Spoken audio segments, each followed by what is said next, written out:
Good afternoon, everyone, and thank you for joining us today. My name is Pam Singh, and I'm the Data and Distributions Manager here at PLS. Joining me on this webinar is Evie Ionidi, our Communications and Events Assistant. She will help collate and field your questions for review at the end of this webinar.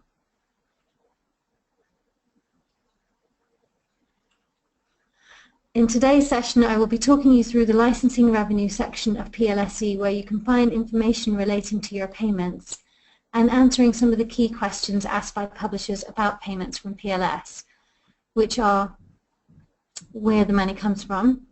So this first point will address the basics of what PLS does and what collective licensing is, so you can understand why you've received revenue from PLS. The second item on the agenda will be how you can find out what titles are being copied. So here I will go through sections in PLSE where you can access title level details of the payment received from PLS. The third item is how to monitor your income using custom reports. Again, I will be showing you where in PLSE you can access the relevant reports to monitor your income. There will also be a section at the end with some further practical tips and useful information. So addressing this first point on the agenda of where the money comes from, the simplest way to answer this is to take a look at this diagram, which describes the collective licensing process. When a publisher or organization signs up with PLS and updates their title list and license settings in PLSE, this information is communicated to our licensing agents, CLA and NLA. So that's CLA for magazines and business and government licenses, but also journals and books and education licensing, and NLA for magazines in business and government licenses only. Those agents in turn sell licenses providing the licensees such as businesses, schools, higher education institutions and government organizations with legitimate access to reuse your content. And I'll come back to this point further in reference to the value of these licenses from each licensing agent in a moment. Licensees pay a fee for that license to the agents, who forward the publisher's share in the form of licensing revenue to PLS along with data which indicates how much each title should be paid based on recorded use. PLSE determines which publisher is due the fees based on titles on each account and makes payment to you. Now, to come back to the point of where the PLS revenue comes from, the following slides show the distributable revenue in the 2014-2015 financial year from CLA and NLA licenses. So for CLA, the majority of revenue comes from what we refer to as blanket licensing and is from UK businesses, schools, higher education, further education and government sectors. And for NLA, the revenue comes from business and government primarily.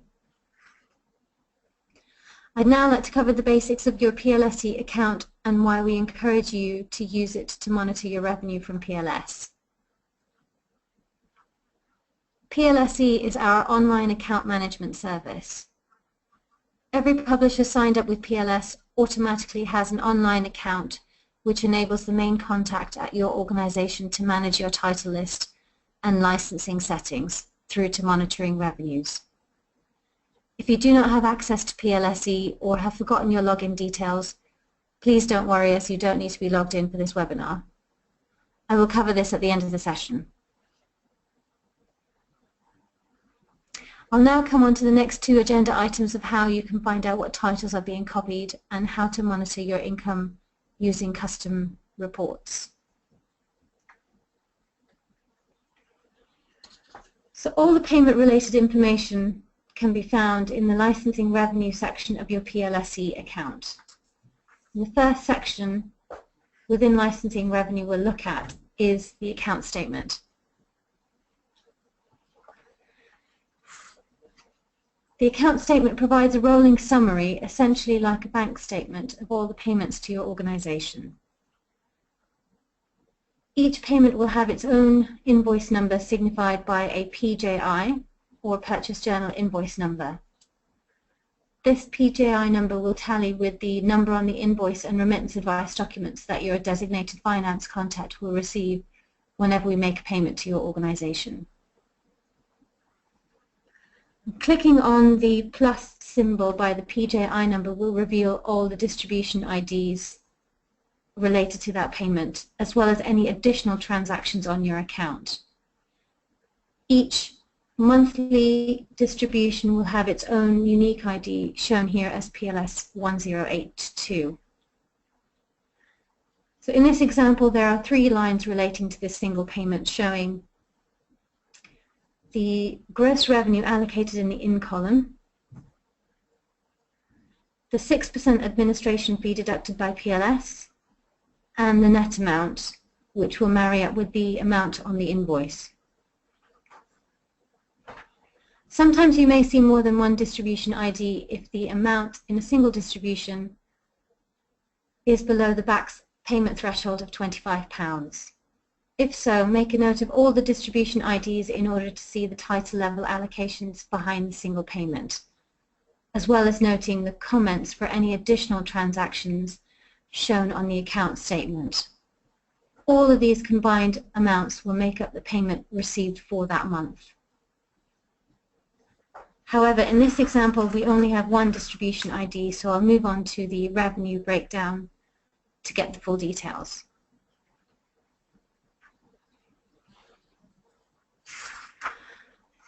The revenue breakdown page shows a summary of every distribution you have received from PLS since it was launched in October 2008. As well as the distribution ID, each row will show the source of revenue, the month the distribution was run, and the net amount. PLS distributes revenue from CLA and NLA on a monthly basis. So depending on whether your organization receives revenue from a particular sector, you will see an entry here on the revenue breakdown page.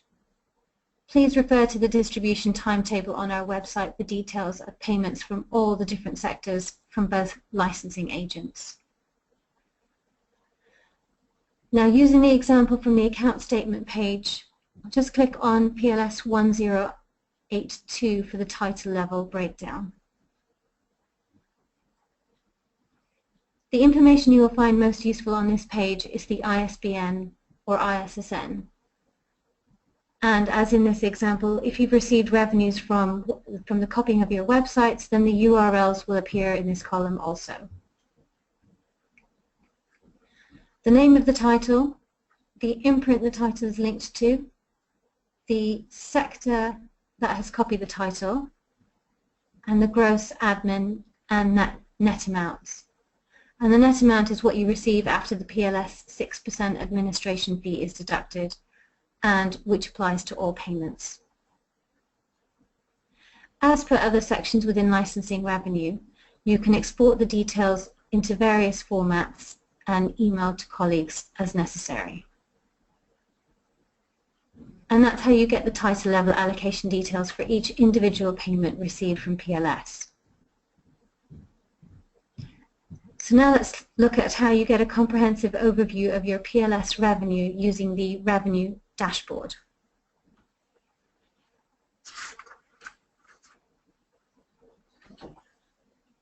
The revenue dashboard section has customizable reports, which again you can export into various formats as required. These reports provide a comprehensive overview of your revenue according to a sector rather than sector and title rather than specific distributions. And there are 3 report options here. Top earning sectors. This shows you the sectors which your organization has earned revenue from over the last 3 to 5 years. As with all the reports, you can adjust the parameters as required, but I will come back to this and demo this in a second. The next report shows revenue from the last 12 months at sector level. And the final report shows which of your titles has received the most revenue over the last 12 months from all of the sectors. You can also click on each segment of the bar the chart or the titles to see the specific details behind that allocation. You may find this a useful way of understanding trends and further understanding where your revenue comes from. So now let's look at how you can adjust the parameters in the reports.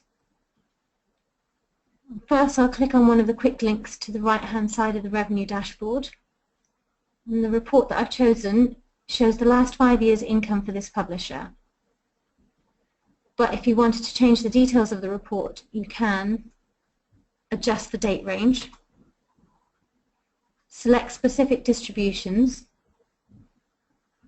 select the type of title, and see more detail by selecting source subsector. And what we mean by subsector is, for example, education is the main sector, which is then broken down into schools, further education, and higher education. Once all the parameters have been selected, you click on View Report, and that generates the new report based on the parameters selected. Again, here you can export the report into various formats.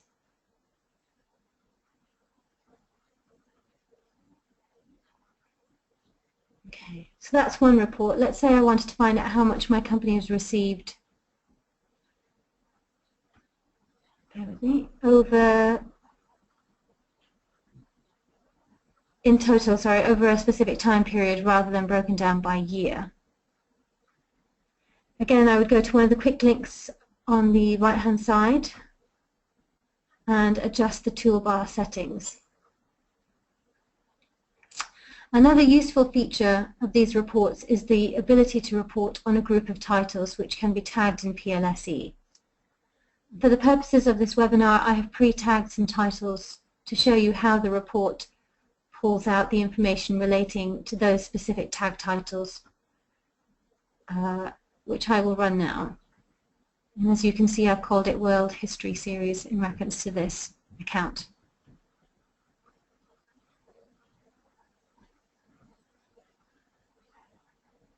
And in order to tag titles, you simply go to the Books and Serials page, click on some of the titles,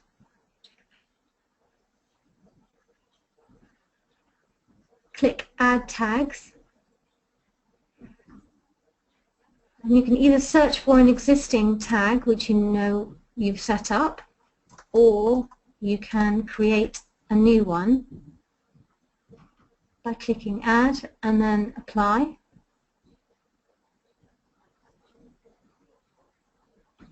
And then the information relating to all the titles that you've tagged appears within this title tag section.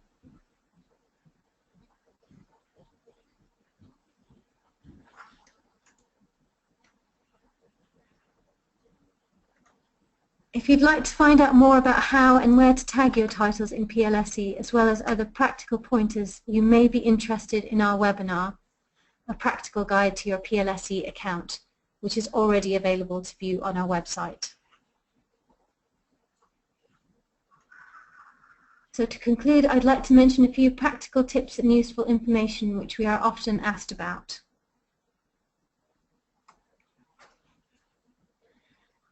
PLS is a self-billing company, which means we do not need an invoice from you before we're able to make a payment.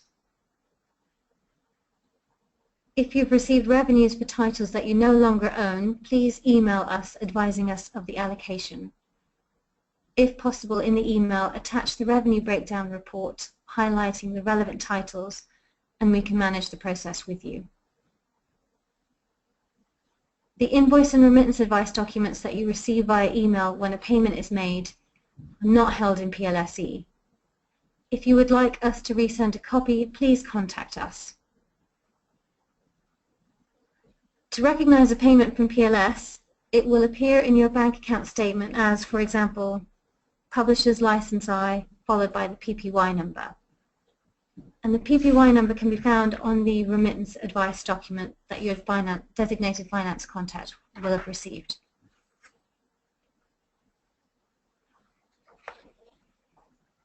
The revenue received from PLS is the publisher's share. All other rights holders, such as authors and visual artists and creators, are remunerated through their respective licensing agents. Further information about how the revenue is shared can be found on the Distribution Charter page on the PLS website. All amounts in PLSE are net of VAT. If you are VAT registered, the payment you will receive will have VAT added.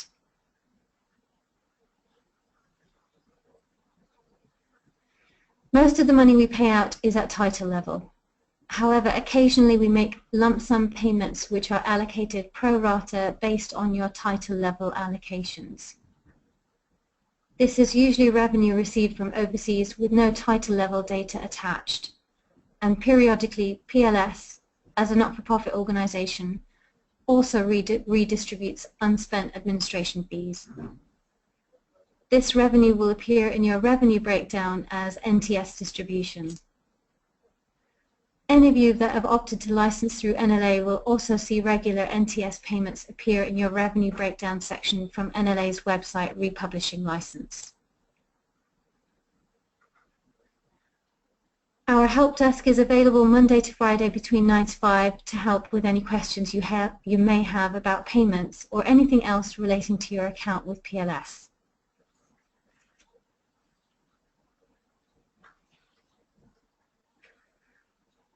Thank you for listening today, and I hope you found the information in this webinar useful. I'll now show the contact details for PLS in case you have any questions or want login details for your account.